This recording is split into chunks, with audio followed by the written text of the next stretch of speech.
You know what, I tell you what, we're going to talk about some of my favorite things here tonight. We're going to start off right now. We're going to talk about the South. I'm going to tell you something. We're going to talk about the South right now, I guarantee you. I love the South. As some of you may know, I was once held prisoner of war for nearly 3 years in Chicago, Illinois. It's a strange place. They only have 2 seasons there. They have winter and 4th of July. That's it.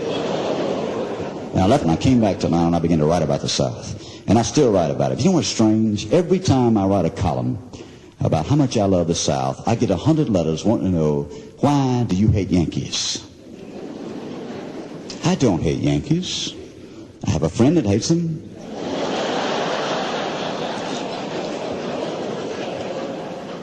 His hobby is reading the obituary page of the New York Times. That's man don't like Yankees.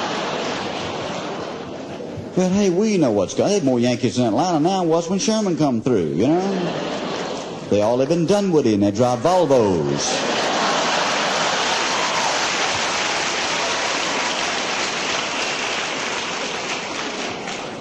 That's all right with me, you know. I tell them, come on down here. You get our food, breathe our air, marry our women. That's all right. We don't care. Ain't but one thing we ask you to do if you've moved down to Atlanta from up north. Ain't but one thing we ask you. We don't want you to tell us how y'all used to do it back in Cleveland.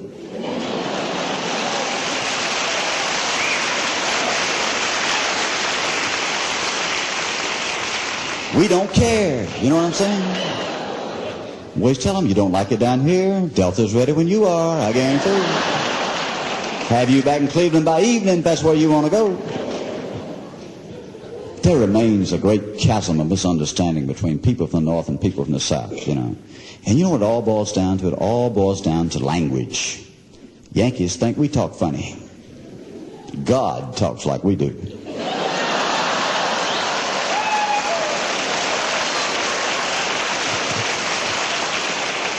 If you want to know the truth, God probably talks more like Herman Talmadge than anybody else, you know. Yankees don't understand that the Southern way of speaking is a language of nuance. It's a very functional language. What we can do in the South, we can take a word and change it just a little bit and make it mean altogether something different. You take the word naked, for instance. N-A-K-E-D means you ain't got no clothes on. They use it up north, we use it down south. Sometimes naked just don't do it, you know. You need something just a little bit stronger, so we change that word just a little bit and we say naked. N-E-K-K-I-D. Just feels good to say it. Darlene's naked. I wish Darlene was naked. Y'all apparently know Darlene.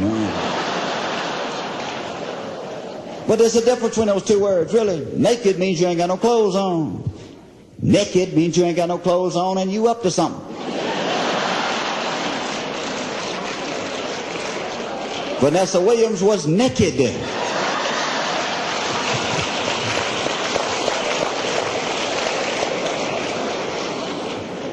See, Vanessa, she said, the reason I did this, I was only 19.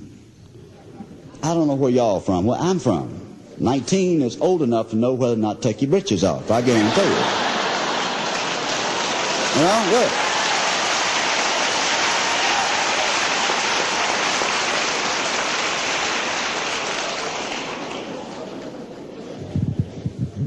I come from a great family of Southerners.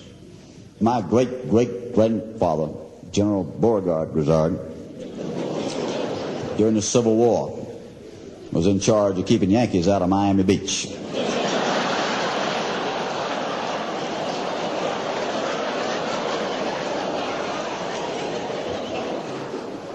Man was a war hero.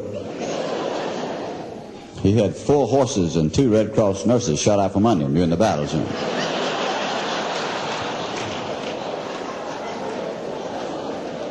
I tell you what, since Uncle Beauregard left, Miami's gone to hell, I guarantee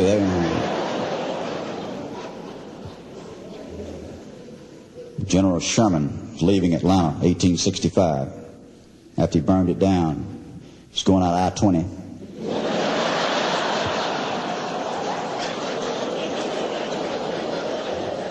He gets on the Stone Mountain Freeway.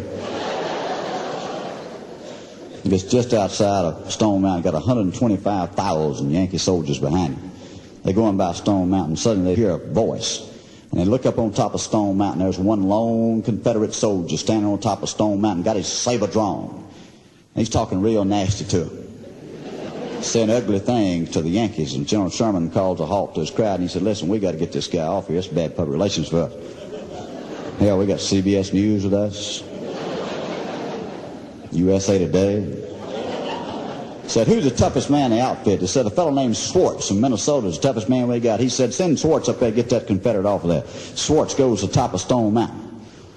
He ain't there 5 minutes, he comes flying off the mountain. Hits and splats right in front of General Sherman. General Sherman said, send 10 men up there. Now, they send 10 Union soldiers to the top of Stone Mountain. Not a one lives to tell the story. General Sherman said, this is terrible, so we got to do something about this. He said, find the 150 finest men we got in this company and send them up there to get that rebel off the top of that mountain. 150 Union soldiers go to the top of Stone Mountain. Only one lives to tell the story. And he comes back off Stone Mountain, and he's bleeding from every portal of his body. Don't look good at all. And he walks up to General Sherman. General Sherman said, son, what's the story up there? And the soldier said, it's a trick, General Sherman. There's two of them.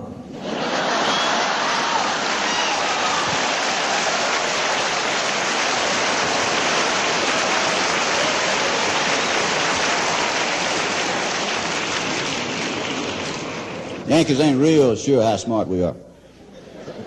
We move slowly and we talk slowly in the South. We take our time. When I was in Chicago, they would say, do you people read? I don't know how stupid we are, but I ain't never seen no Southerner pay to go inside no reptile farm. Have you?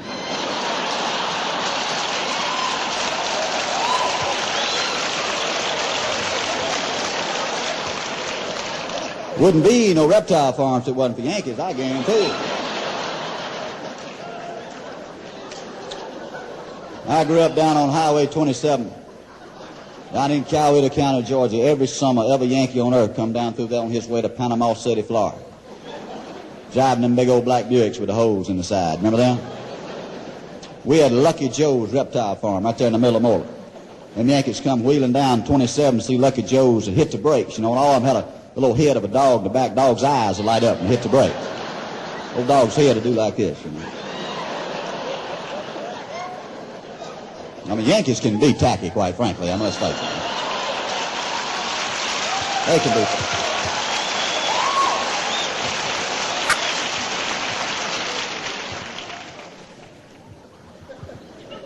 Lucky Joe got $10 a head from every Yankee to come through there to watch him wrestle his dog. He'd paint it look like an alligator.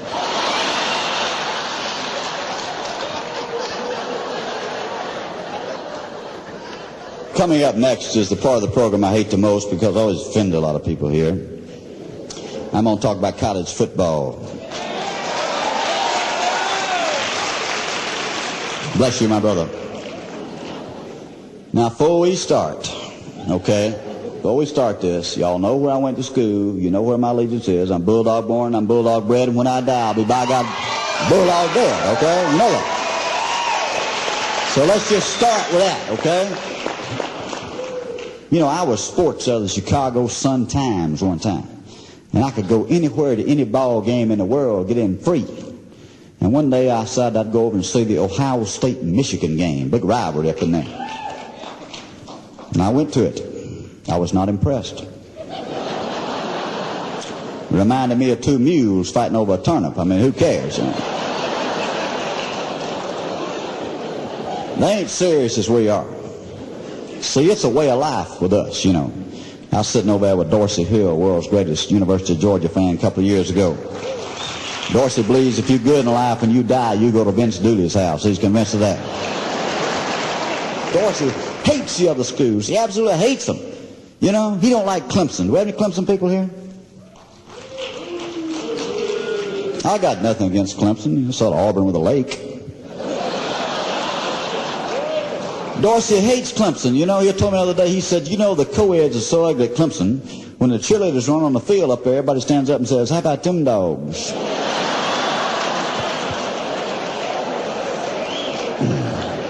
He don't like Florida either. He said, you know what you get if you cross a pig and a Florida graduate? I said, what? He said, nothing. There's some things pig just ain't gonna do.